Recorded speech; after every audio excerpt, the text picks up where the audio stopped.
每个人都有痛苦和迷惘，知易行难，平静后也不例外。你要想获得他对你的依赖，就要为他排忧解难。那平静后的痛苦是什么？这就关乎到那个已经从庄家消失的人了。沈婉是庄如隐父亲旧部的女儿，和庄如隐从小青梅竹马。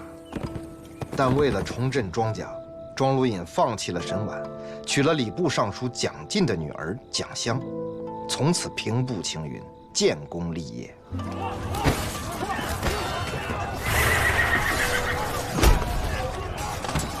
武和35年，他在东夏遭遇大败，皇上要他驻守边关。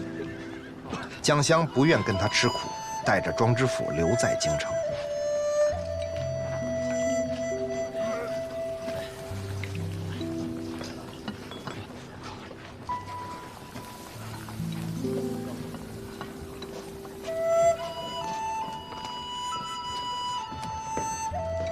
站住！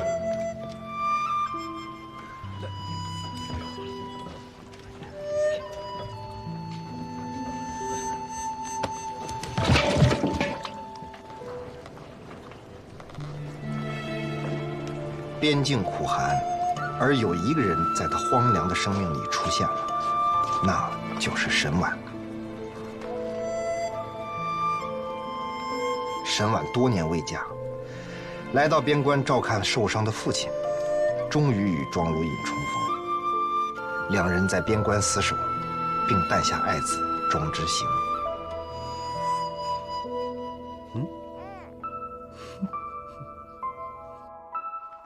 庄之行5岁时，朝廷决定再次发兵东夏，庄如隐领命做了前锋。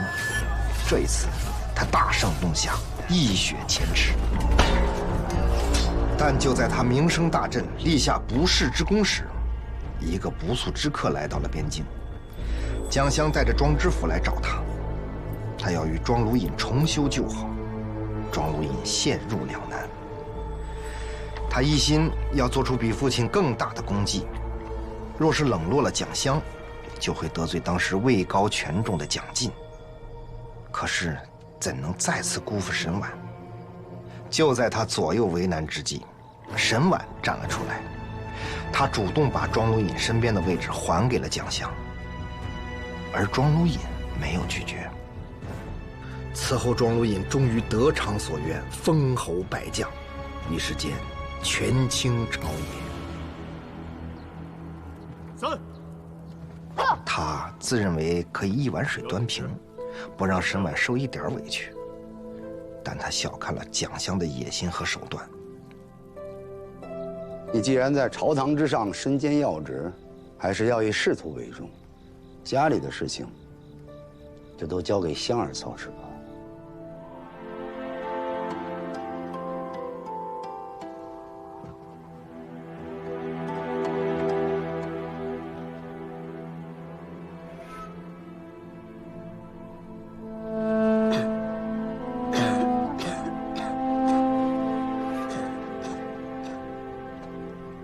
蒋襄一点一点离间了他和沈婉，最终让庄如隐相信沈婉红杏出墙，在他的默许下，毒杀了他。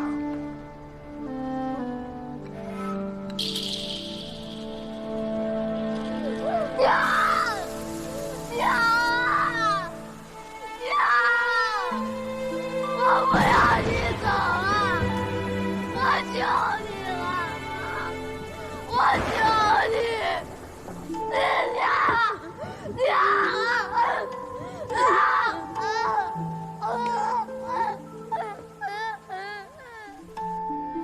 大恩如大仇，没有人愿意背负你一生的恩情。长久无法偿还的恩情，最后不是变得心安理得，就是变成了怨恨。这天下间，通常都是自私的人活得更加快乐，但他为什么唯独解不开这个结呢？哎，他究竟是放不下当年的沈婉，还是愧对曾经意气风发的自己？谁也说不清楚了。所以他不愿意分一点父爱给庄之行。因为他一旦见到他，就会想起曾经卑劣的自己。这种痛苦越是隐藏，扎根越深。哪个强者愿意自己内心有这样的弱点呢？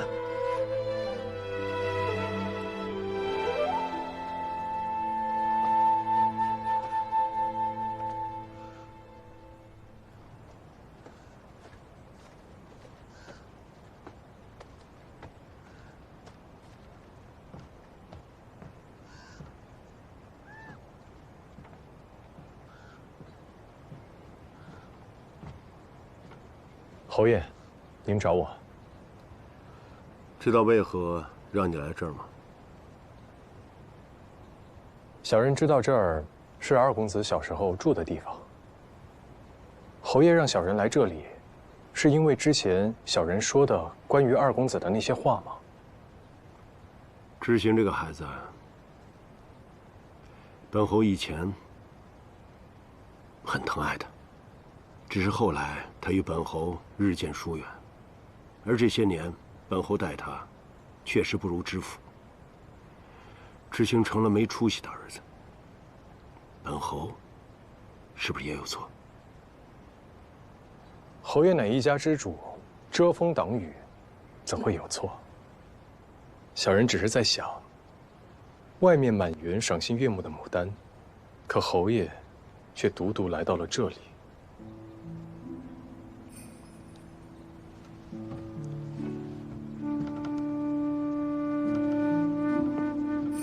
本侯以前认识一个穷花匠，以种梅为生，梅花价廉，时间久了就越来越清贫，甚至不够养活自己。后来他发现世人甚爱牡丹，价格自然高昂，他改种牡丹，过上了丰衣足食的日子。可他告诉本侯，他更钟爱、更愿意栽培的还是梅花，但为时已晚。花圃里的梅花，因无人照料，都枯死了。花匠在穷困时选种梅花，可见爱梅之心。但他以卖花为生，必须改种牡丹，而心爱的梅花破败凋零。可能花匠觉得都是自己的错，小人却认为非也。为什么会这样觉得？梅花生于冬天，傲雪寒霜，无意争春。不是花匠无情改种牡丹，而是梅花甘愿在苦寒绽放，零落成泥。若是花匠不这么做，恐怕整个园子都挨不过冬天。小人想起一首诗：片片甘飞已足悲，况堪风雨恒相期。足然此恨何由是？以赖重开有备之。诗人叹息风雨中梅花凋零，但并未沉溺于悲伤之中，因为他相信，只要有新枝继续生长，梅花定有重开之日。花匠感伤梅花残败，殊不知墙角上留又梅一枝。阳春和煦时，他不起眼；倘若悉心照料，他日若园子再遇风雪，想必又能傲立雪中，凌寒争香了。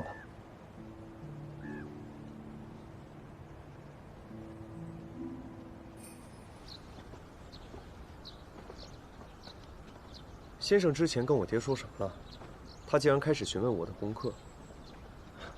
侯爷想必有意栽培你了，往后他对你的关爱，会比庄知府还要多。因为你，他才愿意与我亲近些。我说了什么根本不重要，重要的是，你在侯爷眼里是一个什么样的儿子。所以今后，你更要勤学苦练，不可掉以轻心。是。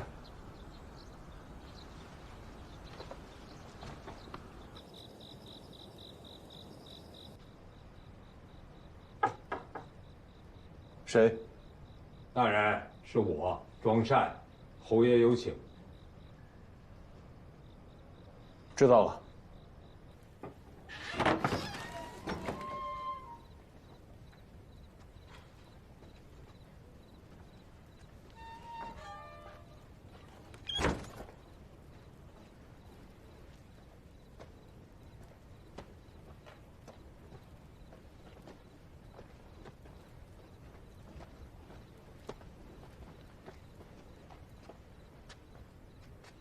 侯爷在里面，臧大人，请。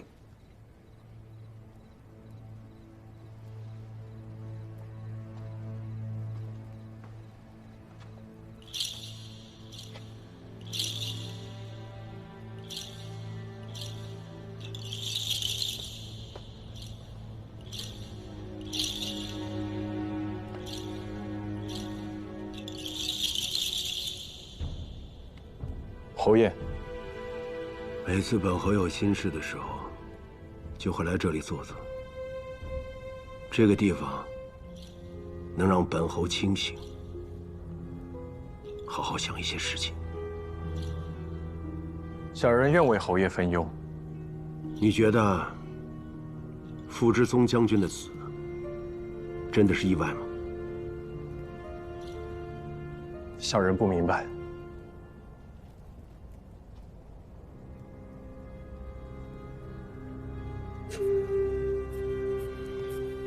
狡兔死，走狗烹，飞鸟尽，良弓藏。哪怕你有千秋功绩，也抵不过帝王无情。小人认为，侯爷与傅大将军不同。傅大将军是先太后的侄子，是皇上的外戚。而您曾率军攻破东夏城门，立下了不世之功，想必皇上是感念侯爷的。傅之松一死，中军都督之位就空了出来。朝中没有比本侯更适合的人选，很多人也向皇上举荐本侯。你说？本侯该不该争？军中有许多将领，都曾经是您带过的兵。您当年的副将，如今还统领着京郊的木骑营。若此时再去争中州军权，只怕皇上心中想不忌惮侯爷都难啊。你是让本侯做事，都督之位落入他人之手。侯爷，这件事儿。您不是在和别人争，而是在和皇上争。小人想，皇上心中应该早有计较。侯爷不妨再等几天，看看究竟花落谁家。而小人认为，侯爷不去争，定有好处。若侯爷想重新掌兵，一定还有别的办法。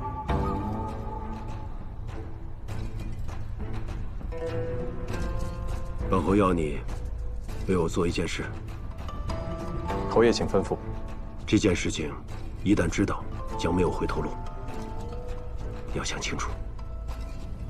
藏海粉身碎骨，万死不辞。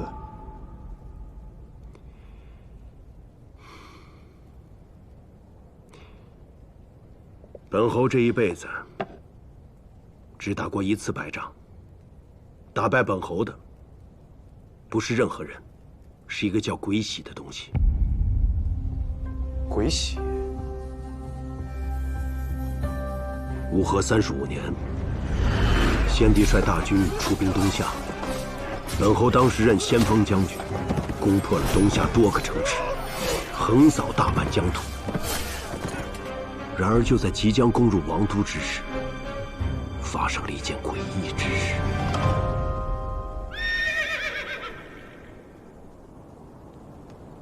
去禀报将军。是。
东夏女王祭出一样至宝——鬼玺。它带来了无数的阴兵，他们是杀不死的怪物。任何雄狮铁骑在他们面前都不堪一击。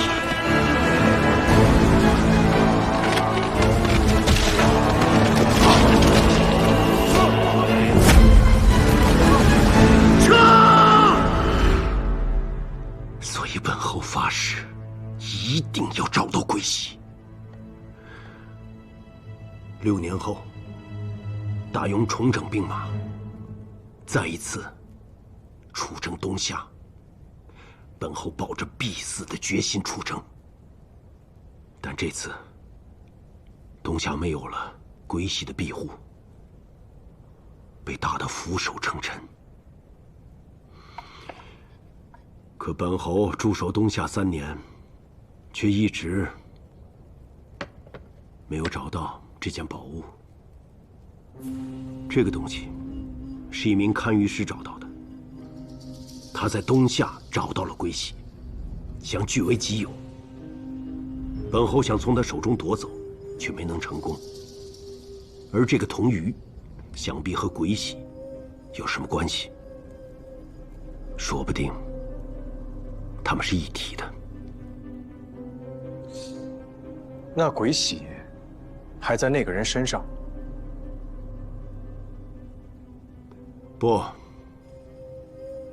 不在他身上，而他已经死了。那是他的命。敢拿侯爷的东西，他必须死。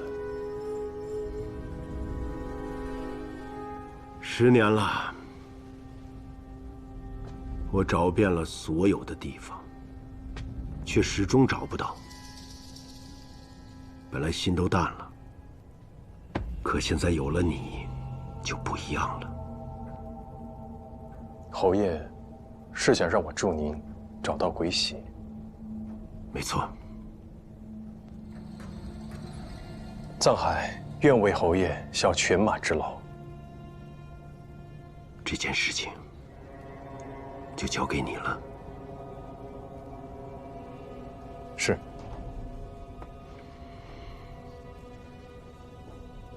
敢问侯爷，这铜鱼就只有一条吗？什么意思？小人幼时随师父学习堪舆之术，对东夏文明有所涉猎。这东夏最初是以渔猎为生，所以鱼便成为了他们的图腾。这铜鱼，小人虽未见过，但东夏的鱼图腾，小人倒是见了不少。画中的鱼儿都是成群出现，寓意丰年富饶，所以小人才会有此疑问。果然见识不凡，心思机敏。没错，这铜鱼不止一条。本侯就知道，你果然是做成这件事的不二人选。那其他的铜鱼，需要小人一并找寻吗？别的铜鱼你不用管，本侯都有数。你只要记住，等你找到鬼玺，本侯必不会亏待你。藏海赴汤蹈火，也要帮侯爷完成心愿。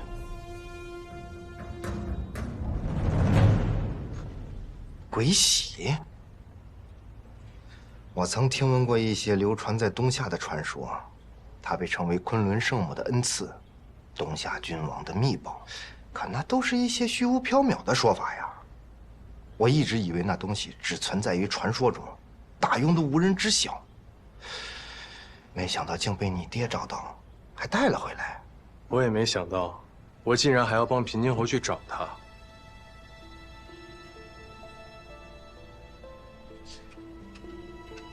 平津侯密室里的铜鱼，你还记得吗？所以我趁机向他打听另外2条的下落。他说他全都有数，看来我猜的没错，就在其他2个仇人手里。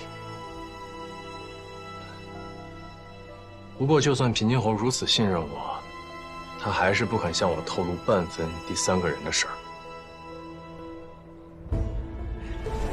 饭要一口一口吃。如今咱们已经向前迈了一大步了，至少你得到了平津侯的授意，往后做起事来啊，也不用藏着掖着了。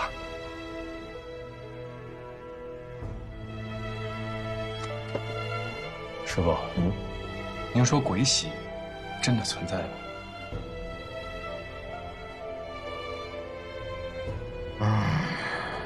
师傅也不知道啊。不过有一件事我可以确定，那就是你的仇人们直到今天都没有放弃寻找他。看来只要找到鬼玺跟童鱼，就一定可以找到第3个人。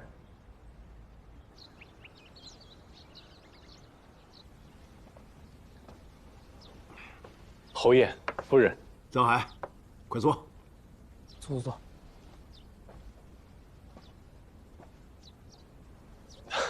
侯爷今日是有什么喜事吗？知道吗？前日，皇上召一众武官进宫商讨，本侯称病未去。皇上在大殿钦定乌马符出任中军都督。那些为了中州军权闹得不可开交的武官们，皆被降职责罚。虽然本侯未去，皇上并未责怪，还以体恤本侯病情为由，赏银1000两。侯爷英明，不争不抢，反而得了圣心。还有一件事，前些日子，我给内阁递奏本，举荐了你。藏海，你堪舆的本事，名动京师，皇上许了你天大的恩赐。从今日起，你便是钦天监监正。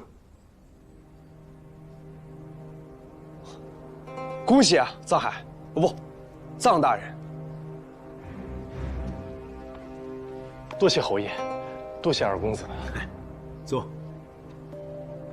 钦天监和工部关系密切，以后你和知府有很多机会一起做事，你俩共沐皇恩，要替皇上好好办事。儿子以后会好好关照藏海的。多谢大公子。短短半年时间，藏海便由幕僚做到了五品监正。楚怀民学艺不精，怎么比得了藏大人？都是仰仗侯爷照顾，沾了侯府的光啊。监正属五品，你将有自己的宅邸。楚怀民过去的宅子不吉利，本侯替你选了个新的，收拾收拾，明日便可搬进去。侯爷大恩，小人永不敢忘。无论今后小人在哪里，都会时刻记得自己是从侯府出来的。行了，今后见到本侯，不用再自称小人，该自称下官了。是，侯爷。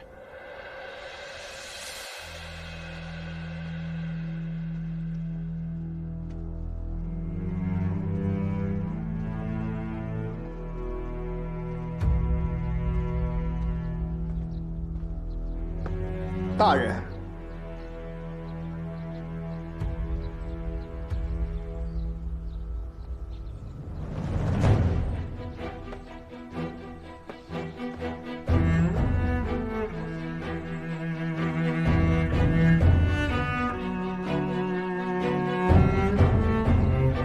爹，你也是官，为什么不坐那种马车？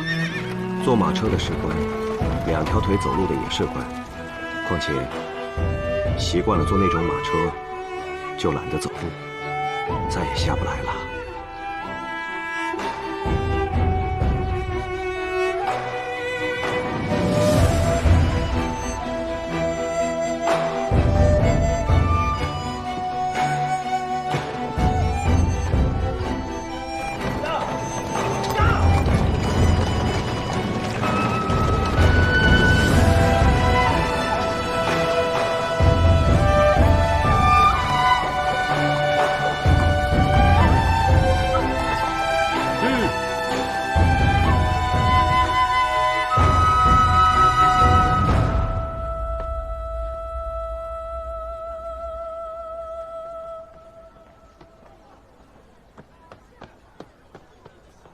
拜见藏大人，您里面请。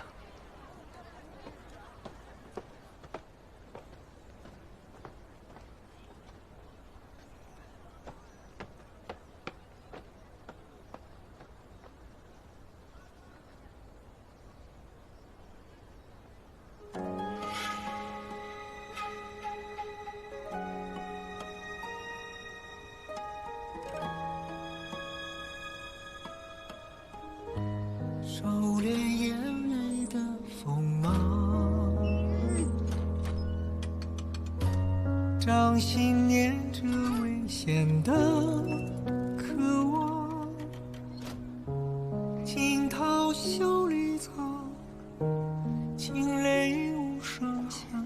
爹，我又长高了，我都能够到简易当龙头了。都玩了这么久了，知道这个简仪是用来做什么的吗？观星的。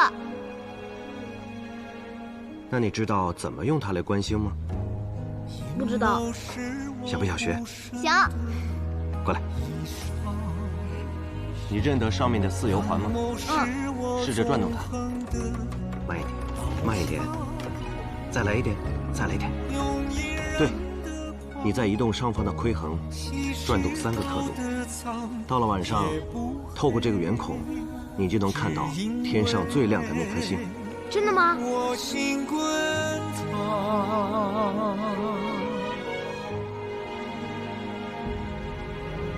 翻云是我，浮云是我，人心的罗盘莫测，总会有人起起落落。星星是我，疯癫是我，当夕阳如烈日赤裸，与君共高歌。芒种是我，袖手是我，天下是我，苍生是我，你也是我。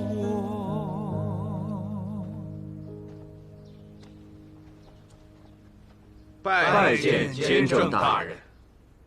诸位请起。大人，下官天文司武官司隶郎闵世宁。下官洛克司武官窃胡郎林卫。下官神木司武官山鱼郎商九。大人，下官相铎司武官分硕郎常无一。监后司呢？回大人，监后司武官平议郎石权称有要事在身，就不能前来恭迎大人了。无妨。监正大人，我们终于把您盼来了。朝廷设钦天监，是为敬神恤民、兴利除害。钦天监虽小，但无论是观星卜筮，还是堪舆营造，都需要积攒多年的手艺。诸位武官郎在监中待的时间都比我要长很多，以后还有许多事情需要诸位多多协助。大人，您太谦虚了。要是您这么说，让我们这些人该如何是好啊？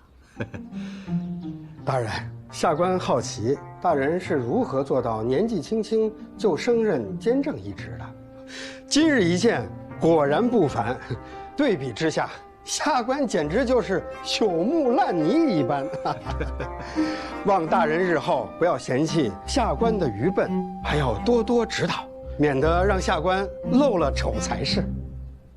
闲话聊完了，该聊公务事儿了。各司的卷宗都带来了吗？带来了。带了。那就先从天文司开始。大人，天文司的工作除日常观星、监测天象外，主要忙于修订夏历，详细划分各个节气，以便百姓顺应天时，休养生息。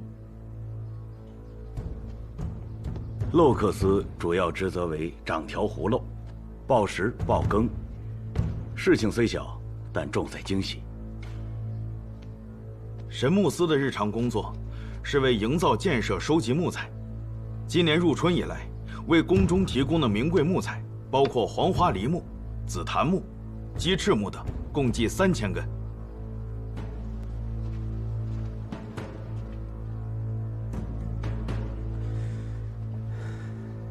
大人，相铎司最主要负责的是象山夺形、后土验气、审山事、查吉学。近日要紧的事务是傅芝松将军的葬仪。很好，各位就把文卷留在这儿。今日是我第一天上任，还有很多不清楚的地方，我会在文卷里一一标注。若还有疑问，午后我会单独去拜访各位。诸位请回吧。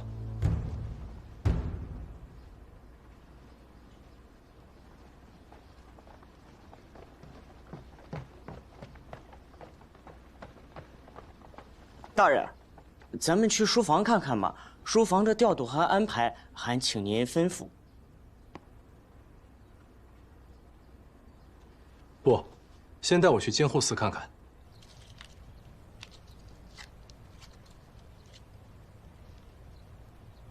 炼尸里最考验手艺的就是缝和补。缝，要用桑皮兼绒为限，缝合皮肤的伤口以及散落的部位。补呢？一般都是用面团补缺，但副将军地位尊崇，所以我们要用檀香木来补全尸身。知道了吗？是大人。这几处的骨骼都已经断裂，还要用铜丝拘上。大人，不用这个，剪刀。大人。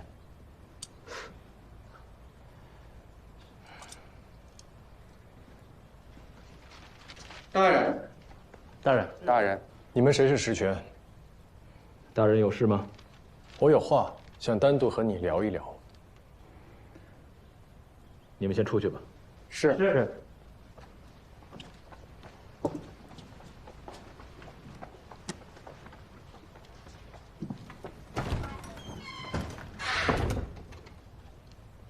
大人是来兴师问罪的吗？何罪之有啊？大将军的遗体今晨送来，必须尽快处理，还望大人见谅。皇上下令厚葬副将军，遗体在路上耽搁了几日，你早些处理是对的。还未入冬，相差1个时辰，都会大不相同。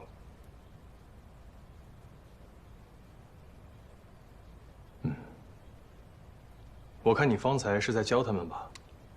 这么要紧的事，为何只有他们在帮你啊？楚大人觉着入殓的工作并不繁重，就减了我们监后司的人手，节省开支。这里平时就我一个人，有事便喊那些学徒们来帮个忙。他们都是民间来拜师的，所以有些手忙脚乱。我来帮你。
没想到你手艺还真不错啊！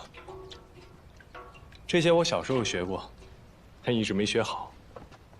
想要干好这个，不光是要有天赋，还需要很多耐心。大人过谦了。你在新天监待了很多年吧？就一直待在这里吗？大人，您不必跟下官客气，有什么话可以直说。您来这钦天监是为了敛财搜刮，还是为了加官进爵？下官并不想知道，还望大人日后能让下官独守清静，专心做事。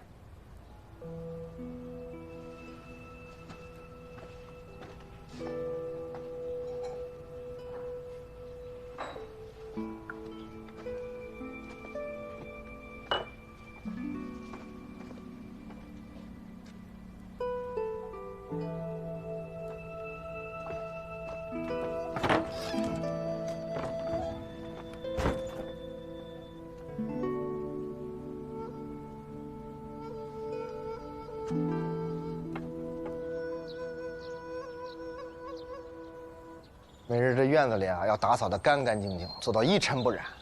臧大人第一天上任，通知后厨，今晚的膳食一定要给我做好了，明白吗？以后啊，你们大人，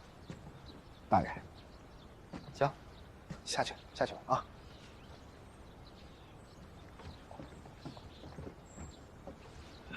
回来了。我今天跟青天剑所有的官员都打了。不说，转一圈，转一圈嘛。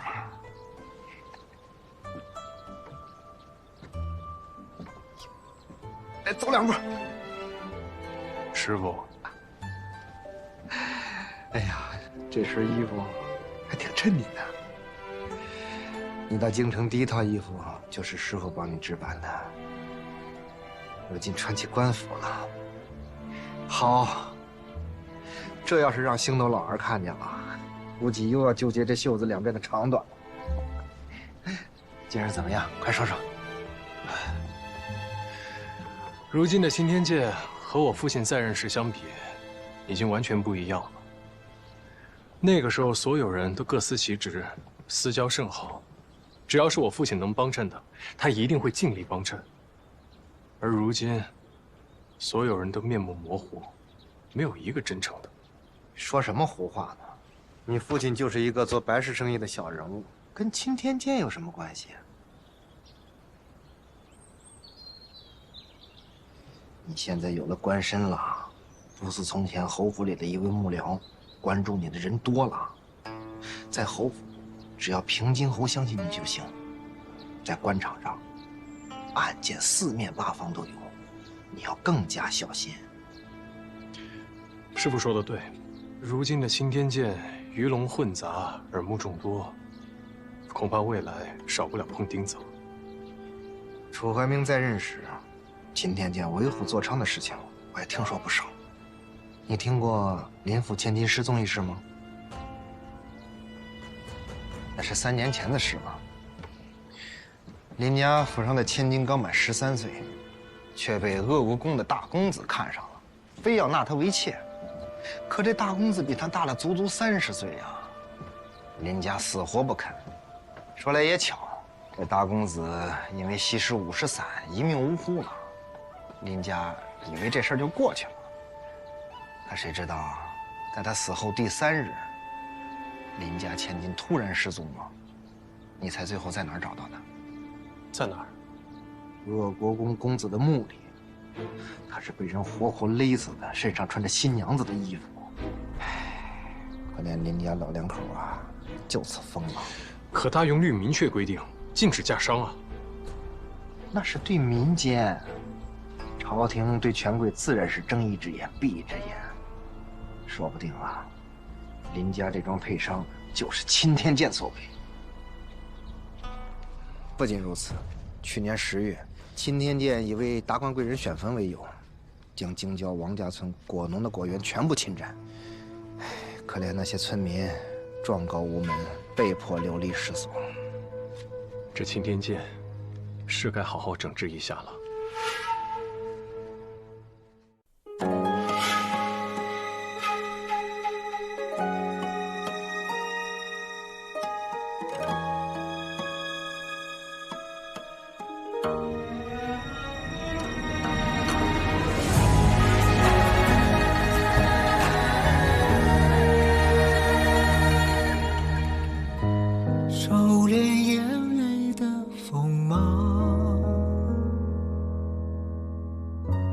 掌心念着危险的渴望，惊涛袖里草，惊雷无声响，城府深，深不过我目眶。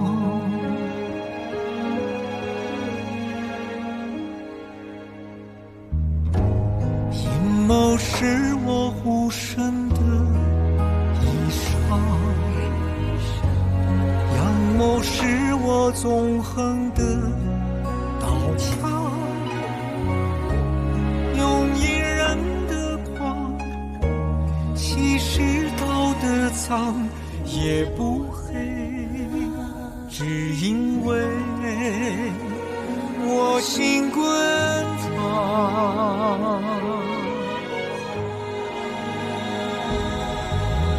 翻云是我，浮云是我，人心的罗盘莫测，总会有人起起落落。生杀是我，雨多是我，上夕阳如烈日赤裸，与君共高歌。芒种是我，秋收是我，天下是我，苍生